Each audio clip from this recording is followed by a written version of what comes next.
অন্তর্বর্তী সরকারের আমলে ন্যায় বিচার পায়নি দেশের ক্রীড়াঙ্গন, দাবি বিএনপিপন্থী সংগঠকদের। আইনিভাবে ক্রিকেট বোর্ডকে ভেঙে ঢেলে সাজানোর কথা বলেছেন সাবেক পরিচালক রফিকুল ইসলাম।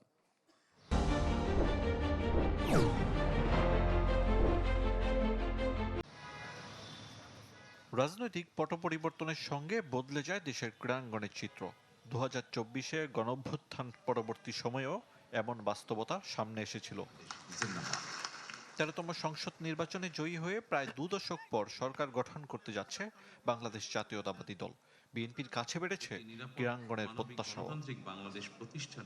সবশেষ ক্রিকেট বোর্ডের নির্বাচনে উঠেছিল নানা অনিয়মের অভিযোগ, যে কারণে অনেক সংগঠকই অবৈধ বলছে বর্তমান বোর্ডকে। ঘরোয়া লীগ বর্জন করেছে অনেক ক্লাব। এমন পরিস্থিতিতে পিসিবি নিয়ে কি সিদ্ধান্ত নিতে পারে বিএনপি? 17 বছর 18 বছর আমরা ক্রীড়াঙ্গনকে কিন্তু একটি আমরা সঠিক কোনো সিদ্ধান্ত নিতে দেখিনি। আদালতে এই বোর্ডের এগেনস্টে রিট করা আছে এবং এটা বিচারাধীন, এবং ইনশাল্লাহ আমরা তো আইনের শাসন চাই।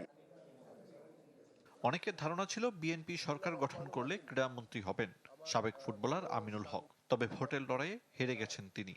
অবশ্য ক্রীড়াঙ্গন থেকে দূরে সরে যেতে চান না। আমিনুলের মতে সাবেক ক্রীড়া উপদেষ্টার কারণেই নষ্ট হয়েছে দেশের ক্রীড়ার পরিবেশ। আসিফের মতো এত ছোট মানুষ, বয়সে অনেক তরুণ, অল্প বয়সে অনেক বড় দায়িত্ব পেয়ে গেছে। আসলে ওর কথাবার্তার কোনো লাগামহীনতার কারণে আসলে আমাদের স্পোর্টস অনেকভাবেই ক্ষতিগ্রস্ত হয়েছে। দলটিতে আরও ক্রীড়া সংগঠক থাকলেও আমিনুলের অবদান অনস্বীকার্য। ইন্টারিম গভর্নমেন্টের আগে সে কিভাবে নির্যাতনের শিকার হয়েছে, এবং সাথে নির্যাতনের না, তাকে জেল জুলুম, তাকে অত্যাচার করা হয়েছে। তৃণমূলের ক্রিকেটের উন্নতির জন্য নানা পরিকল্পনা নিয়ে মাঠে নামবে বিএনপি সংগঠকরা, আশা রফিকুল ইসলামের।